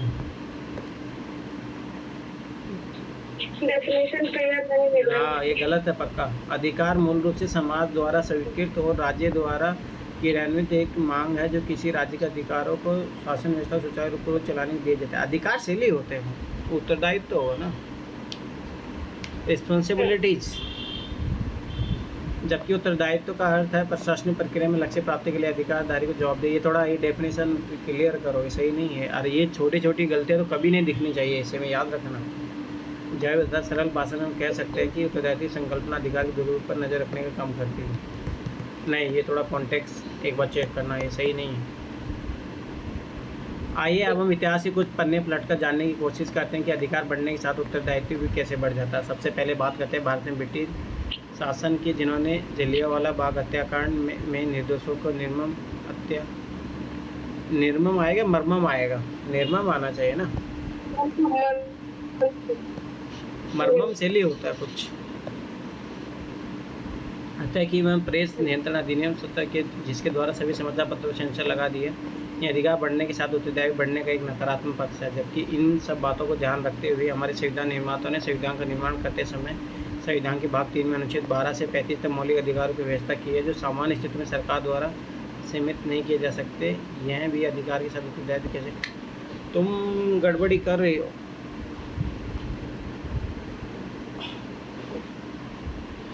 उल्टा एग्जाम्पल देना चाहिए था तुम्हें, fundamental right versus fundamental duty. अगर आप राइट्स यूज करते हो तो फंडामेंटल ड्यूटी भी आपके लिए बनी हुई है, आपका वो रिस्पॉन्सिबिलिटी भी बनता है। उल्टा वो एग्जांपल देना चाहिए था यहाँ पे, ये सही कॉन्टेक्स्ट नहीं जा रहे हो। अब बात करते हैं कुछ सामाजिक पक्षों की, जहाँ कैसे कुछ वर्गों द्वारा वन व्यवस्था प्रचलित की गई ताकि एक गाँव की व्यवस्था बनाई जा सके, सामान्य प्रशासन सुचारू रूप से चल सके। लेकिन इसी आधार पर कुछ लोगों द्वारा निचले वर्गों के अधिकारों का हनन और शोषण चालू कर दिया गया। यह अधिकार के साथ उत्तरदायित्व का नकारात्मक पक्ष है। लेकिन जब यही अधिकार उन व्यक्तियों के पास आए जो वास्तव में अपने उत्तरदायित्व निर्वहन करना जानते तो उन्होंने उनके लिए राष्ट्रीय अल्पसंख्यक आयोग बनाया ताकि उनको सुरक्षा प्रदान की जा सके। ये माइनॉरिटी चलिए आएगा, राष्ट्रीय जनजाति आयोग लिखो ना। फिर आप जब आप यहाँ पे वर्ण व्यवस्था की बात कर रहे हो तो वर्ण व्यवस्था की बात करोगे तो देखो यही छोटी छोटी चीज़ें होती हैं। अब यहाँ पे नेशनल शेड्यूल कास्ट जो उसकी बात करो, नेशनल शेड्यूल जो एसटी के लिए बना उसकी बात करो, माइनॉरिटी के सेंस करो तो कुछ अलग सेंस जोड़ो। देखो ये थोड़ी थोड़ी फैक्चुअली जो मतलब ये गलतियाँ होती है ना वो पूरा दिमाग ख़राब कर देती है एग्जामिनर का। अब जैसे मुझे है इस ऐसे में आप आज कुछ भी अच्छा नहीं लग रहा तुमने, क्योंकि गलतियाँ की है, एक डेफिनेशन गलतियाँ की है, ये गलती हो गई तो यार यहाँ पे कॉन्टेक्स्ट अच्छे से नहीं कर रहा, उससे क्या एग्जामिनर का दिमाग ख़राब हो जाता है। तो कभी भी चीज़ याद रखो कि ऐसे में ख़ास तौर से या ऐसे में कहीं पे भी गलत चीज़ें मत लिख के आया करो। अरे ऐसे में तो ख़ास तौर से तो ये चीज़ ये याद रखा करो। बात करते हैं महिलाओं की, जिन्हें प्रतिशतात्मक समाज के कारण भी अपने अधिकारों से हमेशा परहेज करना पड़ा, चाहे वहीं शिक्षा का अधिकार हो या वोट देने का अधिकार। पर जब यही अधिकार कुछ ऐसे व्यक्तियों के हाथ में आए जिनका स्वरूप पुरुष होते हुए भी पितृसत्तात्मक सोच से नहीं, या तब इन महिलाओं के हितों और सुरक्षा के लिए महिला सुरक्षा कानून बनाएंगे जो अधिकार के ऊपर सही मायने में उत्तरदायित्व के नियमों को चित्रित करता है। यहाँ मैं यह स्पष्ट कर दूँ, इन उदाहरण में अधिकार और उत्तरदायित्व के नकारात्मक और सकारात्मक पक्षों का अध्ययन इसलिए किया गया है ताकि हम इस बात को समझने का प्रयास कर सकें। यदि अधिकारों का सदुपयोग न करके दुरुपयोग किया जाए तो उत्तरदायित्व का उचित निर्वहन संभव नहीं हो पाएगा। अब दृष्टि डालते हैं कुछ अंतर्राष्ट्रीय संबंधों में जहाँ कैसे अधिकारों का दुरुपयोग करके उत्तरदायित्व को उचित ढंग से निर्वहन नहीं किया। आप इसे नेगेटिव पक्ष में क्यों लेके गए हो? चाहे वह अमेरिका द्वारा इराक पर किया गया एक तरफ आक्रमण हो या संस्थागत शून्यता की स्थिति में उत्पन्न ISI का संकट उद्भव या हिरोशिमा नागासाकी के ऊपर परमाणु बम गिराना या फिर हिटलर की अमानसिकता या अमेरिका द्वारा वियतनाम युद्ध ऐसे अनेक दृष्टांत भरे पड़े हैं। लेकिन जब इन मनमानियों को अंतर्राष्ट्रीय कानून बनाकर सीमित करने की कोशिश की गई तब यह अधिकारों के साथ उत्तरदायित्व के निर्वहन का एक चीज़ याद रखना, ये कानून बनाने से नहीं है। जैसे मैं एक चीज़ बताना चाहता हूँ, आप सबसे पहले इसमें स्टार्ट करते देखो, एक जो सामान्य लड़का होता है ना, जब तक उसके पास वो राइट से इंजॉय करता रहता है, फ्रीडम रहता है, सब कुछ है, पर जब उसके पास उत्तरदायित्व आता है, जैसे वो पिता बनता है तब ऑटोमेटिक उसके पास जिम्मेदारी आ जाती है, तो ऑटोमेटिक वो अच्छा कार्य करना, मतलब समझ में आता है, परिवार का भरण पोषण ये सारी चीज़ें निभाता है। तो मतलब आपको ये बताना चाहिए कि जैसे उसके पास एक राइट्स है, ठीक है, तो कैसे वो उसको उत्तरदायित्व बना। जैसे एक ब्यूरोक्रेट होता है, वो जब IAS एक अधिकारी बनता है, उसके पास पावर है, आज चाहे तो गलत यूज़ करे, उसका नेगेटिव यूज़ करे, मतलब जो सबसे मेन चीज़ एक होता है कि उसको उत्तरदायित्व ये है कि उसको पॉजिटिव यूज करे। तो कॉन्स्टिट्यूशन हो गया, बहुत सारी चीज़ें हैं जो, मतलब ये बहुत अच्छा टॉपिक था, पता नहीं तो हम लोग खिचड़ी कर दिए इस टॉपिक का। भारतीय राजनीति की बात करें तो हमारे संविधान ने ऐसे अनेक प्रावधान किए हैं जो अधिकार के साथ उत्तरदायित्व के निर्वहन को प्रदर्शित करते हैं, और वह भी सरकार और जनता दोनों के लिए। जैसे संविधान में विपक्ष से नेता का पद, विभिन्न प्रकार के प्रस्ताव, प्रशासन की शक्तियों के विकेंद्रीकरण, ऐसे अनेक प्रावधान जो सरकार को सरकार के प्रति अधिकार बढ़ने के साथ उत्तरदायित्व को भी बढ़ाता है। वहीं अगर जनता की बात करें जाए तो सार्वभौमिक वैसे मताधिकार के द्वारा मत देकर अपने लिए प्रतिनिधियों को चुनना और उनके द्वारा अपने अधिकारों के साथ उत्तरदायित्व को सही ढंग से निर्वहन न करने पर प्रत्येक 5 साल के अंतराल में नई सरकार मत देकर जिताना नहीं। ठीक है, वो भी सही है, पर देखो यहाँ पे आपको क्या करना चाहिए था, जैसे मताधिकार लोगों को प्राप्त हुआ, ठीक है, तो उसकी रिस्पॉन्सिबिलिटी बनती है कि जब आपको अधिकार मिला है वोटिंग देने का, तो आपको उत्तरदायित्व बनता है कि आप इस वोट का अच्छे से प्रयोग करें, इस वोट को बेचें नहीं। जैसे लोग 100 रुपये 500 रुपये दारू के पावे में बेच देते हैं, तो वो चीज़ें गलती है। तो ये चीज़ें सारी लिखना चाहिए था आपको। यह सब मैं सोच ही रही थी कि मेरे कार्यालय के बाहर लगे बगीचे में सुंदर वृक्षों की हरियाली, उन पर उतने उपजे पुष्पों की सुगंध तथा चिड़ियों का बना छोटा सा घोंसला जिस पर बार बार दाना लेकर वह आ जा रही थी। तो और इस ये क्या है, थोड़ा अच्छा लिखो ना। ने मुझे मंत्र मुग्ध कर दिया फिर, तथा मेरे मन मस्तिष्क के सवालों ने फिर गोते लगाना शुरू कर दिए। जहाँ एक और हमें प्रकृति से पूरा जंगल प्राप्त था, वहीं भी मुक्त में वहाँ हमें बगीचे वगैरह लगाने क्यों पड़ी। ये सर्वश्रेष्ठ उदाहरण है जहाँ प्रकृति निर्बाध रूप से प्रत्येक मनुष्य को अपने संरक्षण और दुरुपयोग का अधिकार दिया है, लेकिन अपने स्वार्थ प्रकृति कुछ मनुष्यों ने दुरुपयोग का अधिकार दिया है। नहीं, मतलब कि तो यही होता है ना, यही माइन्यूट लेवल पे गलतियाँ। प्रकृति दुरुपयोग का अपना उत्तरदायित्व समझा कर मनुष्य ने जैसे जैसे मेगा पार्टिकल, नर्मदा बचाओ आंदोलन, सुंदरलाल बहुगुणा चिपको आंदोलन, चिल्का बचाओ आंदोलन, आफ्रिको आंदोलन प्रारंभ किए गए, मनुष्य उत्तराधिकारी को उचित उत्तरदायित्व निर्वहन करे, अधिकार बढ़ने के साथ बढ़ जाता है। आर्थिक स्तर पर अधिकार और उत्तरदायित्व की बात करें तो प्राचीन समय में हमेशा ही बड़े उद्योगों द्वारा छोटे उद्योगों को रोंदा गया। बड़ी कंपनी सदा ही छोटी कंपनियों पर अपना स्वायत्तम समझती आई है। पूंजीवादी वर्गों द्वारा श्रमिक वर्गों का शोषण किया गया। आधुनिक युग में बात की जाए तो माइक्रोसॉफ्ट के खिलाफ 1998 में लाया गया एंटी ट्रस्ट मामला तत्कालीन US इतिहास। ये कहाँ से आपने किया है?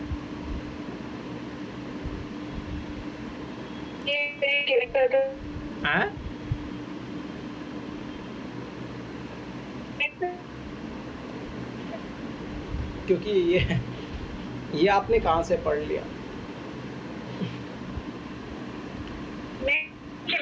हाँ, पकड़े गए ना चोर अब। तभी तो मैं देखो ये कहाँ से आ गया भाई।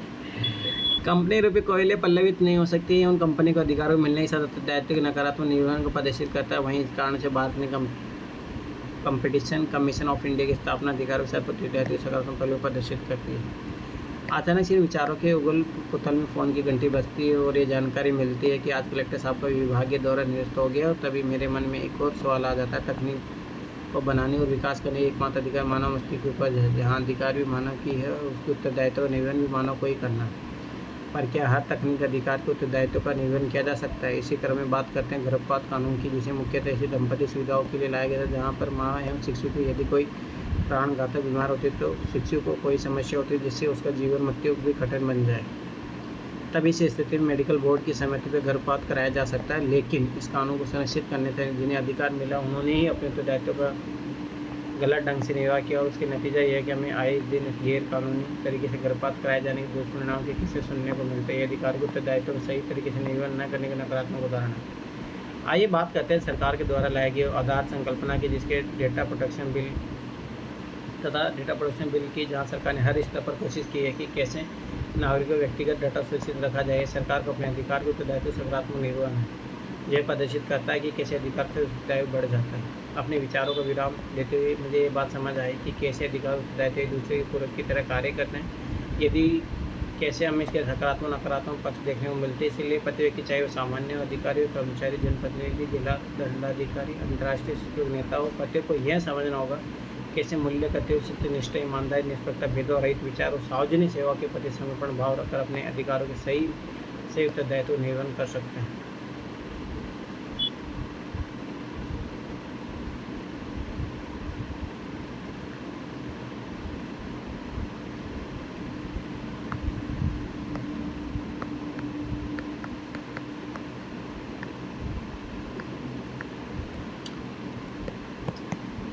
चलो कितना नंबर दिया जाए,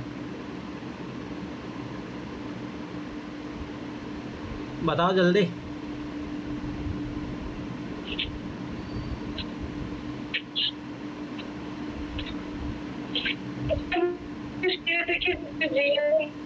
अरे पहली बात देखो ना, थोड़ा चीज़ों को अधिकार बढ़ने से तो बढ़ जाते हैं, हाँ बढ़ जाते हैं। का इंट्रोडक्शन तो बहुत अच्छा है। हाँ वो थोड़ा सही था, कुछ फैक्चुअल एरर रही है, थोड़ा गलती सुधार। चलो ठीक है, पर मैं बता रहा हूँ ना, इतना अच्छा लिखा है, मतलब थोड़ी गलतियाँ रही, उन गलतियों दूर करते आराम से अच्छे खासे नंबर आ सकते थे इसमें। चलो ठीक है, जो कल बचे हुए हैं कल का कल करेंगे, ठीक है? तो सब सर मेरा भी कर दीजिए, बड़ी टेंशन हो रही है मेरे को भी, आज ही खत्म कर दीजिए सर। ये वाला, कौन सा? ये हाँ ये। किसी का भी 2 ऐसे नहीं आया सना को छोड़ के। टूटे हुए वेस्ट की मरम्मत करने की तुलना में मौजूद बच्चों को निर्माण करना आसान है। ये इतना अच्छा टॉपिक है, इसे बहुत अच्छा लिखा जा सकता है। चलो देखते हैं। मेरे घर के पास एक परिवार अपने जीवन निर्वाह के लिए मिट्टी से वस्तुएं बनाता है। जब मैं उन्हें देखती हूँ तो पाती हूँ कि एक बार अगर मिट्टी को उसका स्वरूप दे दिया गया तो उसमें बदलाव की ज़्यादा संभावना नहीं होती। अगर उस नियमित वस्तु में कोई बदलाव या टूट के ठीक भी किया जाता तो उस वस्तु को समय सीमा ज़्यादा या भरोसा नहीं बनता। परंतु जब एक नई वस्तु का निर्माण किया जाता तो निर्माता पूर्ण रूप से रचनात्मकता के साथ अपनी पूर्व की कमियों को दूर करते हुए एक नई वस्तु का निर्माण करता है। वयस्क शब्द अपने आप में किसी भी वस्तु या प्राणी के पूर्ण रूप से विकसित स्वरूप को दर्शाता है। थोड़ा ये बनना बचना चाहिए। तो वेस्ट का मतलब होता है जो ग्रोथ कर रहा है अभी, ठीक है? इंट्रोडक्शन पार्ट अच्छा है।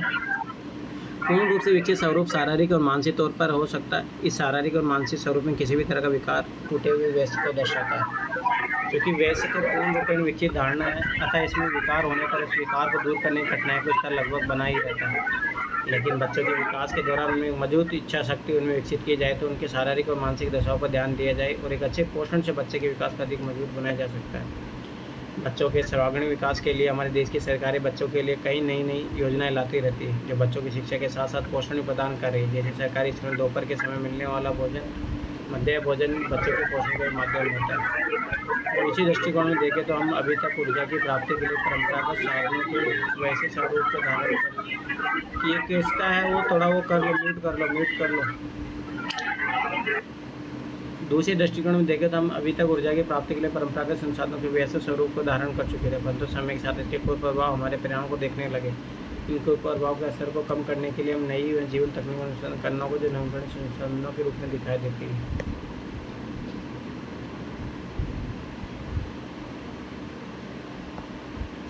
जब है ना बच्चों के सेंस में हो ना, तो बच्चों के सेंस में लिखा जाना चाहिए, बचना चाहिए थोड़ा। एक बार ऐसा ही हुआ था कि मैंने पहले ऐसे जो लिखा था ना, तो उस टाइम मैंने ये गलती कर दिया था।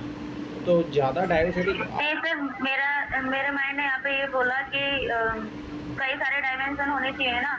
तो डायमेंशन आप बच्चों के सेंस में लाओ ना। आप जैसे मान लो बच्चों के सेंस में आपको इन्वायरमेंट के लिए लाना था, तो जैसे क्या होता ना कि जैसे मान लो कि जो बड़े हो गए, जैसे अपनी एज के जो लोग हैं, अब उनको आप स्वच्छता का या पर्यावरण के प्रति संवेदनशील बनाना चाहोगे तो बहुत मुश्किल होगा बनाना, परंतु वहीं बच्चों को खेल खेल में वो चीज़ें सिखाई जा सकती है और वो वृक्षारोपण, सफाई, ये चीज़ें बहुत अच्छे तरीके से कर सकते हैं। तो उस सेंस में आप क्रिएट करो ना, और ये उसी सेंस में ऐसे लिखना था, ये चीज़ याद रखें। तो ये है ना, तो ये कॉन्टेक्स्ट सही नहीं है, बचना चाहिए, क्योंकि वो सीधा स्पष्ट बोल रहा बच्चों के बारे में बात कर रहा। नगरपालिका संसाधनों के स्रोतों का प्रयोग किया जाए तो ये हमें भविष्य में कई प्रकार के फायदे दे सकती है, जो सुलभ होने के साथ साथ संधारणीय भी होगा। थोड़ा बचना चाहिए इस कॉन्टेक्स्ट से। मानव जीवन एक अनवरत प्रक्रिया है जिसमें समस्या और चुनौतियों का सामना करना अनिवार्य होता है। इस प्रक्रिया में टूटते हुए वैसे की मरम्मत करना, मौजूद बच्चों का निर्माण करना दो प्रमुख आवश्यकताओं को प्रकट करता है। हालांकि इन दोनों प्रक्रिया में अंतर होता है, लेकिन ये सत्य है कि मौजूद बच्चों का निर्माण करना टूटे वैसे की मरम्मत करने की तुलना में आसान हो सकता है। जब कोई वयस्क अपने जीवन में किसी प्रकार की दुर्भाग्यपूर्ण घटना, भावनात्मक आघात या मानसिक समस्या का सामना करता है तो उसकी मानसिकता पर बुरा प्रभाव पड़ता है। इस प्रकार की स्थिति में व्यक्ति की आत्मसम्मान, आत्मसंवाद और सकारात्मकता का प्रतिष्ठान बनता है। टूटे वयस्क की मरम्मत करने के लिए विशेष धैर्य, समर्पण और समर्थन की आवश्यकता होती है। ये प्रक्रिया समय की मांग करती है, क्योंकि व्यक्ति को अपने दुखों का सामना करना पड़ता है और वह नए और सकारात्मक दिशाओं की तरफ बढ़ने का प्रयास करता है। इस गद्यांश को एक उदाहरण से समझा जा सकता है। हनी सिंह जो एक रैप गायक था, संगीतकार है, जिन्होंने भारत में रैप म्यूजिक को फ्रंट लाइन इंडस्ट्री में लाकर खड़ा कर दिया। अभी हाल ही में अपने नए म्यूजिक एल्बम 3.0 का प्रमोशन कर रही। इसी दौरान रैपर ने अपनी ज़िंदगी के सबसे बुरे फेज़ के बारे में बात की और ये खुलासा किया कि वह पिछले 7 सालों से डिप्रेशन से जूझ रहे थे। इस मानसिक बीमारी से बाहर निकलने में एक रैपर को जो अलग अलग हज़ार लोगों घेरा रहता है, 7 सालों का लंबा समय लगा। खैर, अभी डॉक्टर के सफलतम ऐसे रैपर, ये वर्ड बार बार यूज मत करो। और म्यूजिक प्रोड्यूसर हनी सिंह मानसिक बीमारी से निकल के फिर से हिट सॉन्ग दे रहे हैं। अतः हम यहाँ कुछ कह सकते हैं, टूटे वयस्क की मरम्मत करने की प्रक्रिया लंबी तथा समर्पण युक्त तो धैर्यवान होती। इसकी अपेक्षा अगर हम मजबूत बच्चों का निर्माण करना चाहें तो यह काम आसान और कम चुनौतीपूर्ण हो सकता है, क्योंकि बच्चों की प्राकृतिक रूप से नए और उत्साही होते हैं। उनमें खोजने और सीखने की अद्वितीय चाहत होती है, जो उन्हें नई स्थितियों में सहायक बनाती है। अपने स्थानीय विशिष्ट समाज में सक्रिय भूमिका निभाने में रुचि रखते हैं और नए विचारों को स्वागत करते हैं। बच्चों द्वारा अच्छे विचारों और संकल्पों को आत्मसात किया जाए तो इससे उनकी सोच नई और बेहतर दिशाओं को और आगे बढ़ती है, जो उन्हें सफलता की ऊंचाई तक पहुंचाती है। इसे हम अपने देश के राष्ट्रपिता महात्मा गांधी के उदाहरण द्वारा समझ सकते हैं। उनकी प्रारंभिक शिक्षा स्थानीय विद्यालय में हुई तथा माँ के अब ये नहीं आएगा ना तथा माँ के धार्मिक व्यवहार और संस्कारों के कारण गांधी जी की परिवेश बहुत अच्छे ढंग से हुई। बाल्यकाल में गांधी जी ने राजा हरिश्चंद्र का नाटक देखा था, जिससे उनके जीवन पर गहरा प्रभाव पड़ा। तभी से गांधी जी ने सत्य को अपने जीवन में आत्मसात कर लिया था। स्कूल की शिक्षा और वकालत की पढ़ाई और राजनीतिक आंदोलन का संघर्ष नेतृत्व हमेशा सत्य, अहिंसा और शांति के साथ ही जारी रहा। उन्होंने पूरे भारत को यही संदेश दिया। अहिंसा आंदोलन से नेतृत्व करने वाले गांधी जी के जीवन का सफर जब खत्म हुआ तो देशवासियों के मन में गांधी जी के राष्ट्रपिता घोषित करके समाप्त हुआ। मौजूद बच्चों के निर्माण को एक और उदाहरण द्वारा समझा जा सकता है। हमारे इतिहास के एक योद्धा और सख्त प्रशासक राजा महाराज जीजाबाई, उनके बेटे शिवाजी महाराज। शिवाजी भाई ने अपने पुत्र शिवाजी महाराज की ऐसे परिवेश की और उनके अंदर ऐसे गुणों को संचार किया जिसकी वजह से बाद में मराठा शासक बने और मुगलों को डटकर मुकाबला करने में कामयाब हो सके।